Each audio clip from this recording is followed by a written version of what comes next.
Devin, what? It's recording. Oh, okay.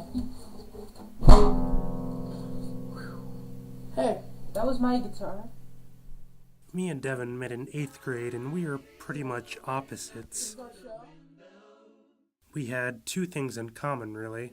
We both wanted to be filmmakers, and we both loved Doctor Who.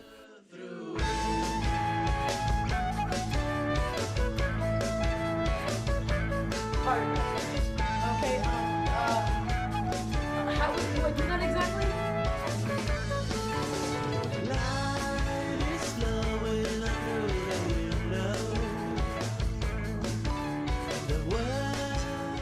Eventually, it was only natural that it would come to this. We decided when we were 14 years old that we were going to make our own Doctor Who.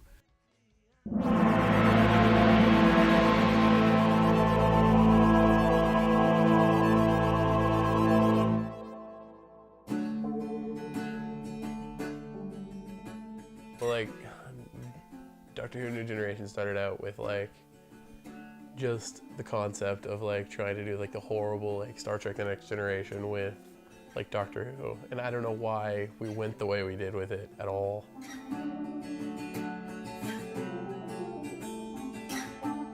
We had this idea where we would make a show called Doctor Who The New Generation, and it would be about the Doctor's son.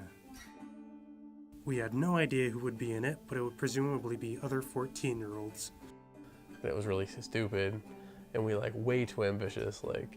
We had no casts, no sets, limited effects.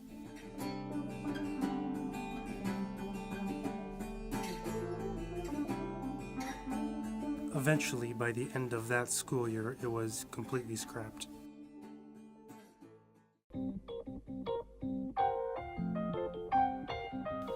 After that, we started to actually make videos. We had our little production company called A&D Studios.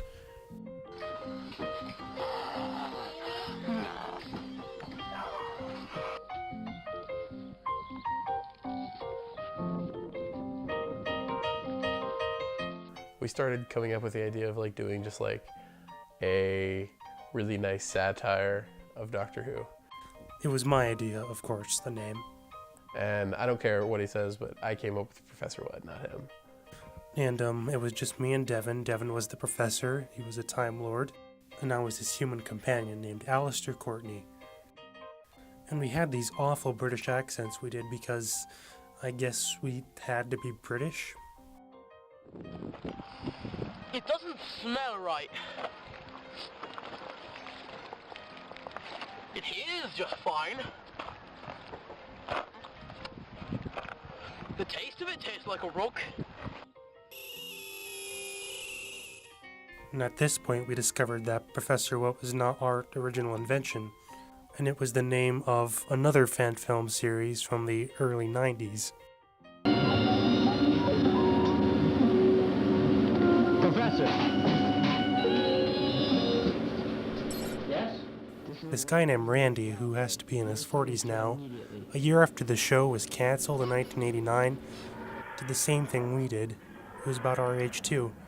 He got his friends together and made his own Doctor Who, and he also called it Professor What. But he actually continued making these for almost 20 years.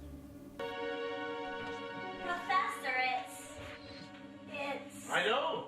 Bigger on the inside than on the outside. So rather than rip off this guy, we actually contacted him and asked him if we could continue Professor What.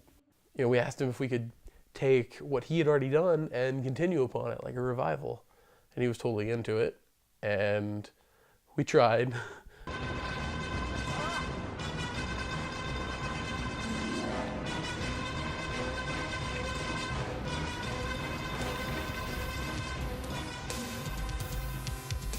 And we started writing. I slowly began to just veer away from satire, and it became very much just an homage to Doctor Who.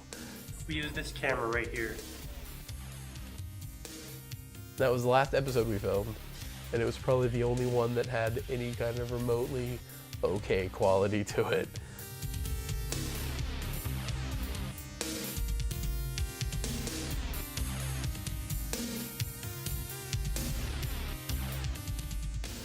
And then we tried to get other people involved and no one wanted to be involved. We were the only two. It was just me and Arthur.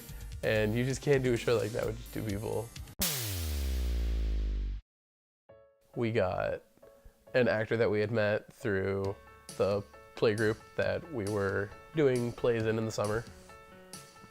And his name was Peter Sickles. He went home the day that I asked him if he would do it. He went home that day and watched like 4 really old episodes online. And he came back like the next practice and he was like, oh yeah, I want to do it. Like, it'd be so much fun. I was living on a farm at this time, so there was a corn crib that we never used. And that's where we decided to build a set. This time machine was made out of cardboard, paint, and imagination. It was in this horrible corn crib set that we attempted to make, and it was all cardboard. And we just painted the walls. And Randy was like really impressed, as it was our first attempt. His first attempt was pretty bad. And we shot, I don't know, probably like 10 minutes of footage with Peter. No one can withstand that kind of time energy. This time I even experimented with CGI for a new title sequence. We were planning on just doing that one episode and seeing how it went, and we never even filmed past the opening scene. Scheduling was always an issue, and we were in school. I don't know, maybe one day. But for now, it's the fan film that never was.